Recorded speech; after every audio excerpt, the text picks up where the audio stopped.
Morning. Morning. Hey, can you sign my petition? Oh, sorry, mate. Another day, another petition. Know what I mean? Yeah, I do, but this one's different. Oh, yeah? How so? Well, once every 20 years or so, the Queensland Government calls for public input into specific water plans. And right now is the window for the water plans of Logan and the Gold Coast. We only have until the 21st of July to voice an opinion. But I know nothing about water plans. Why would I sign something about a water plan? To stop groups like Coca-Cola from taking water from our World Heritage listed ecosystems. You know, wild places with endangered species and all. What? Coke taking fresh water from Kagari, Fraser Island? Ah, imagine that. I think Fraser might be a bit too popular to try that on. But we have another World Heritage listed area. It's not so well known, even though it's just as special and unique.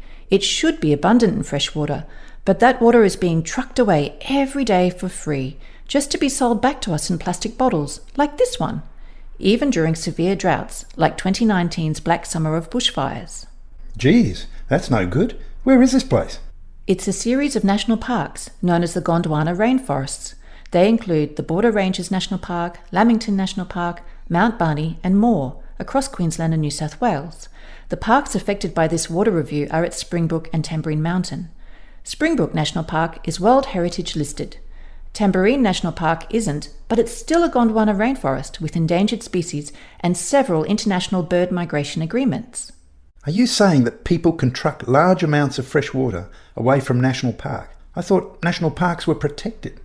Yeah, they are, in theory, but there are small towns at the top of both Springbrook and Tamborine plateaus, and if you have a property there, you can sink a bore.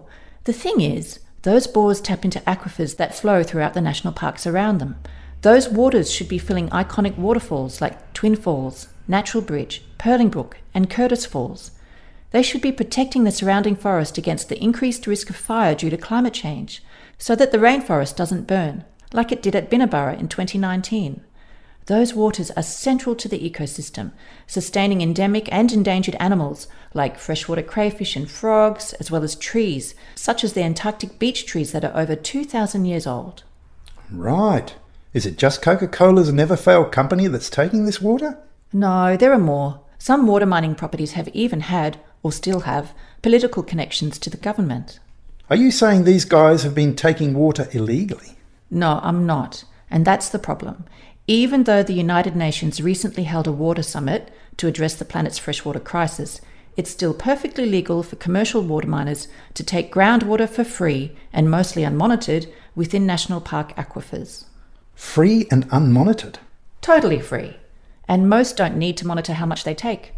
Some do, but they self-monitor, and they don't have to report that data to council unless a formal complaint is lodged. Of course, all properties can supply data to the state if they wish, but it's not actually required. So we don't really know how much water has been taken from Springbrook or Tamborine in any given year. Well, it's impossible to know without a collective log of data records, isn't it? Technology does exist for real-time remote monitoring, which would be great, because then the public could see exactly how much water was being taken, or if a monitor was broken. But that's just not happening. Why are we allowing companies to take water away from national parks to sell in shops anyway? Why doesn't the government just ban the whole lot? Ah, well, apparently that wouldn't be very fair. Because? Because existing water miners have an expectation based on the land use of the last 20 to 30 years. Really? 20 to 30 years? What do First Nations people say about this? They're against water mining. A lot of Dreamtime stories are about the waters at Springbrook in particular. That's a bit older than 20 years, isn't it? Sure is. Anyway, times change, so rules should change. Once upon a time, the Murray-Darling River system wasn't regulated, but then it started dying, so governments had to step in. And once upon a time, there were no fishing limits along the Great Barrier Reef, but then it became a World Heritage listed area, so now it has extra protections, unlike these Gondwana forests. Hang on. Surely there are extra protections. You say Springbrook National Park is World Heritage listed and it has endangered critters in it. Wouldn't that mean the federal government also has a role to play? You would think so. The Commonwealth has spent tens of millions of taxpayer dollars to protect wildlife and support habitat recovery in Gondwana forests, but it's been notably absent when it comes to water mining. I wonder how silent they'd be if mining was proposed on Fraser Island or the Great Barrier Reef.